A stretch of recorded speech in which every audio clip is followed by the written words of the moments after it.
अखण्डमण्डलाकारम्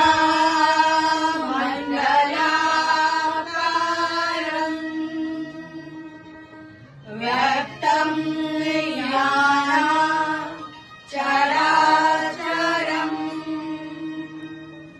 तत्पदं दर्शितं याना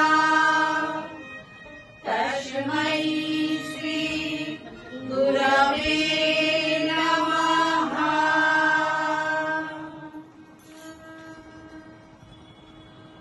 এবার যে গানটি গাইছি আপনারা সকলেই জানেন, প্রচলিত গান। গানটি এই কারণে গাইছি, আমরা সবাই একসাথে হই ঠিকই, কিন্তু আমাদের তো মন মানসিকতা দুটো করে, মানে আমরা কি ভাবছি কি বলছি আমরা নিজেরাই জানি না, কিন্তু আমাদের মনের ঘরে অনেকে বাস করে একসাথে, একটা বলে হ্যাঁ একটা বলে না, তো তাদেরকে নিয়ে আমাদের পথ চলা। তাই এই গানটা আমি বেঁচেছি।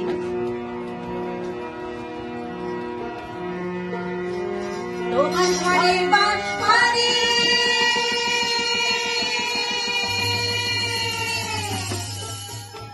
তোমার ঘরে বাস করে